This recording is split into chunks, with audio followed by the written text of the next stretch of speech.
It was open stage at Mr. Yuck's Comedy Club. "No, wait, don't you get it? The man says to the other man, 'I don't own any ducks.'" Silence. 50 pairs of eyes stared at Sid Tyler, a lonely, crazed-looking young man. The thin, white spotlight pierced the dense smoke and pinned him against the brown brick wall. Sweat soaked his scuffed blue jeans and his black rock band t-shirt. "Well, I guess my time's up. Thanks." Thunk. The microphone rested in its stand. Maury, the slick MC wearing a solid black t-shirt under a gray sports coat, leapt to the microphone. "Boy, he sure died," Maury said to a laugh. "Our next act is really going to kill you, ladies and gentlemen. Put your hands together for Mr. Harry Henderson." 50 pairs of hands clapped as the chubby, well-worn piece of luggage of a man known as Harry Henderson shook Maury's hand, grabbed the microphone confidently. His eyes sparkled, and he broke into a sly grin. His first joke was killer. The room exploded, feet stamped, and hands hit tabletops. Mr. Yucks rang with laughter for an entire hour. "You been a great crowd. Good night," Harry said to thunderous applause. They clapped, they whistled, they yelled, and Harry took it as love. Thanks a lot." After the show, Harry climbed into the driver's seat of his Camaro. He turned the key, and he popped in a cassette in his tape deck. The headlights lit up the deep black of night. Harry dropped the car into first gear, and he sped off down the street. The speakers blared with Harry's routine. He smiled triumphantly with the laughter of the crowd. "Very funny, Harry." A cold, steely voice came from the back seat, the shadowy back seat. "Tyler, what are you—" A gun clicked. Harry felt a pistol barrel rest on the back of his head. "Tyler!" "You're funny, Harry. You really killed him. They just died." "Look, Sid." "No, Harry." "You'll get your chance to talk." "No, I'm talking to you, Harry. You listen. You listen to what I have to say." Harry looked into the rearview mirror. Sid's steel eyes stared back at him. "Harry, for 3 years I've watched you perform. Night after night I sat in the back of that dark, smoky room and watched you get laughs. Every single night I sat there watching you.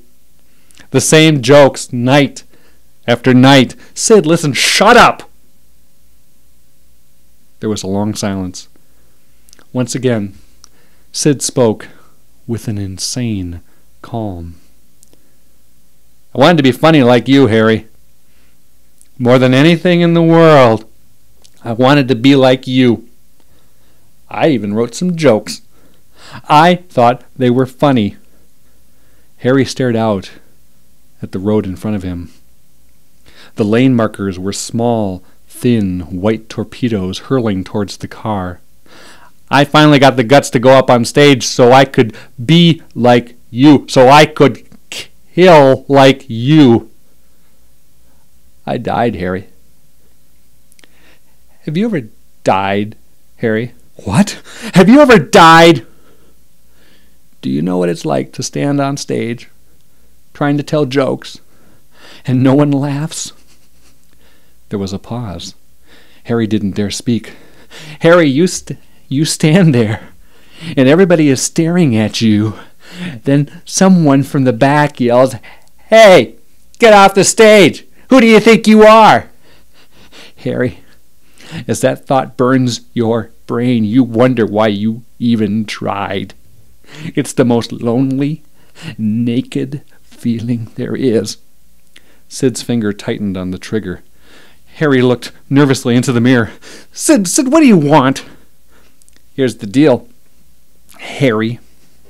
You tell me the best jokes you know. If you kill, you stay alive. If you die, you die." Harry swallowed. "Sid, think about it. If you kill me, I'll crash the car and you'll die too. That doesn't scare me, Harry.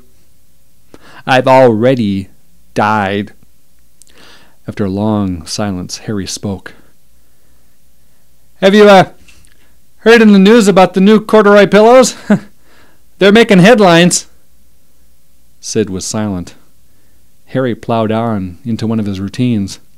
Ever notice how dogs are different than cats? Harry said. I heard that one, Harry, Sid said. What's the deal with the internet? Heard it. Men and women are different. Heard it. Harry's palms were sweaty. He tried to change the subject. Sid, you're making a big mistake. I can't give you my jokes. You have to find your own. I tried, Harry. You can't expect to kill your first time. I've been at this a long time, Harry. You're paying your dues, man. It ain't worth it. Ain't worth it. Sid, when you're standing up there and you're doing well, it's like making love to a room full of people. You give them a laugh, you make them feel good, and they respond. Harry snapped his fingers. Like that. The eyes in the rearview mirror questioned Harry. Harry continued. It's the give and take, you know. You make them forget their boring lives, and they make you feel like king of the world. Making love to a room full of people? That's weird. Yeah, Harry smiled, remembering Mr. Yucks erupting with laughter. It's great, Sid! Clever, Harry.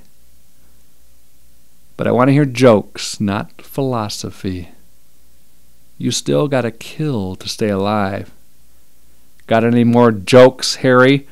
Sid shoved the pistol barrel against the base of Harry's skull. Harry tried to think of jokes that brought down the house at Mr. Yucks. The steering wheel became slippery, and his forehead dripped with cold sweat. Sid, jokes, Harry! Harry's heart pounded. His voice cracked. A friend of mine is a schizophrenic, and he goes to a schizophrenic support group, and he met a nice young girl there, and now they double date by themselves. Finally, Sid laughed. I was at the express lane of a pet store with 2 rabbits. By the time I got to the front of the line, I had to go to another line. The laughter built.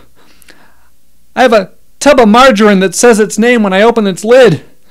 When I butter my bread, it goes, ah! Harry looked into the rearview mirror. He saw Sid's white teeth and his closed eyes. He heard Sid's laughter. One more joke like that, and Sid would be out of control. Harry could grab the gun and... But what if he couldn't? The thought sent a chill through his core. Then his mind quit. I'm so fat. Harry stopped. He could not think. There was not one single joke in his head. For the first time in his life, Harry Henderson knew what it was like to die. By now, Sid had stopped laughing. I'm so fat. Yeah. I'm so fat. So? I'm so fat, I have to lose weight. There was an awful silence. Harry? Huh? You died. Harry clenched his teeth, and his knuckles turned white on the steering wheel. He felt his stomach drop. Bang! Harry saw the flag pop out of the pistol barrel. He heard Sid roar with laughter. Harry's arms and face went numb. He stared out onto the open highway. The thin, white torpedoes hurled towards the car.